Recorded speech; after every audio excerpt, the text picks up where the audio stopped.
ಎಲ್ಲ ವಿದ್ಯಾರ್ಥಿಗಳಿಗೂ ಎಡುಗ್ಲೋಬ್ ಯೂಟ್ಯೂಬ್ ಚಾನಲ್ಗೆ ಸ್ವಾಗತ. ಸೆಕೆಂಡ್ PU ಎಕ್ಸಾಮ್ ಬರ್ದಿರೋ ಸ್ಟೂಡೆಂಟ್ಸ್ ಹಾಗೆ ಬರಿತಿರೋ ಸ್ಟೂಡೆಂಟ್ಸ್ ಈಗ ಸೆಕೆಂಡ್ ಬೋರ್ಡ್ ಎಕ್ಸಾಮ್ ಬಗ್ಗೆ ತಿಳಿಸ್ಕೊಡ್ತೀವಿ. ಯಾರು ಈ ಸಲ ಫೇಲ್ ಆಗಿರ್ತೀರಾ ಅವರು ಸೆಕೆಂಡ್ PU ಬೋರ್ಡ್ ಎಕ್ಸಾಮ್ ಮತ್ತೆ ಬರಿಬಹುದು.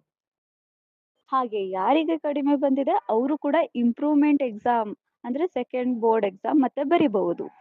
ಯಾರು ಸ್ಟಾರ್ಟಿಂಗ್ ಎಕ್ಸಾಮ್ ಅಪ್ಲೈ ಮಾಡಿರ್ತೀರಾ ಆದ್ರೂ ಬರೆಯಕ್ಕಾಗಿರಲ್ವೋ ಅವರು ಸೆಕೆಂಡ್ PU ಬೋರ್ಡ್ ಎಕ್ಸಾಮ್ನ ಮತ್ತೆ ಬರಿಬಹುದು. ಸೊ ಈ ರೀತಿ ಎಲ್ಲ ಸ್ಟೂಡೆಂಟ್ಸ್ ಕೂಡ ಸೆಕೆಂಡ್ ಎಕ್ಸಾಮ್ಗೆ ಅಪ್ಲೈ ಮಾಡಬಹುದು. ಈಗ ಫಸ್ಟ್ ಬೋರ್ಡ್ ಎಕ್ಸಾಮ್ಗಿಂತ ಸೆಕೆಂಡ್ ಬೋರ್ಡ್ ಎಕ್ಸಾಮ್ ಅಲ್ಲಿ ಮಾರ್ಕ್ಸ್ ಕಡಿಮೆ ಬಂದರೆ ಏನಾಗುತ್ತೆ ಅಂತ ತುಂಬಾ ಜನ ಕೇಳ್ತಾ ಇದ್ರು.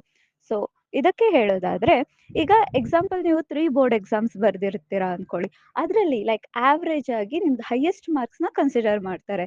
ಈಗ ಎಕ್ಸಾಂಪಲ್ ನಿಮ್ಗೆ ಫಸ್ಟ್ ಅಲ್ಲಿ 60, ಇನ್ನೊಂದ್ರಲ್ಲಿ 65, ಇನ್ನೊಂದ್ರಲ್ಲಿ 70 ಬಂದ್ರೆ ಇದರಲ್ಲಿ ಹೈಯೆಸ್ಟ್ ಮಾರ್ಕ್ಸ್ ಲೈಕ್ 70, ಆವ್ರೇಜ್ ಆಗಿ 70 ಫೈನಲ್ ಎಕ್ಸಾಮ್ ರಿಸಲ್ಟ್ ಶೀಟ್ ಅಲ್ಲಿ ಡಿಕ್ಲೇರ್ ಮಾಡ್ತಾರೆ.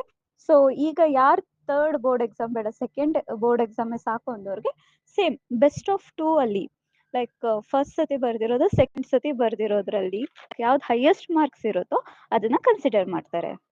ಹಾಗೆ ಅದೇ ಮಾರ್ಕ್ಸ್ ಕಾರ್ಡ್ ಅಲ್ಲೂ ಅಪ್ಡೇಟ್ ಆಗುತ್ತೆ.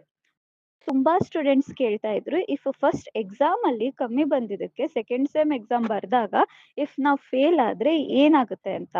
ಸೊ ಸ್ಟೂಡೆಂಟ್ಸ್ ಆಗ್ಲೇ ಹೇಳಿದಂಗೆ ಬೆಸ್ಟ್ ಆಫ್ 2 ಕನ್ಸಿಡರ್ ಮಾಡ್ತಾರೆ. ಇಫ್ ನೀವು ಫಸ್ಟ್ ಎಕ್ಸಾಮ್ ಅಲ್ಲಿ 50 ತಗೊಂಡು ಸೆಕೆಂಡ್ ಎಕ್ಸಾಮ್ ಅಲ್ಲಿ ಫೇಲ್ ಆದ್ರೂ ಕೂಡ ನಿಮ್ಗೆ ಫಸ್ಟ್ ಎಕ್ಸಾಮ್ದೆ ಡಿಕ್ಲೇರ್ ಆಗುತ್ತೆ ಮಾರ್ಕ್ ಶೀಟ್ ಅಲ್ಲಿ. ಸೊ ಮಾರ್ಕ್ಸ್ ಕಾರ್ಡ್ ಅಲ್ಲಿ ರಿಪೀಟೆಡ್ ಅಂತ ಯಾವುದೇ ಕಾರಣಕ್ಕೂ ಮೆನ್ಷನ್ ಆಗಲ್ಲ.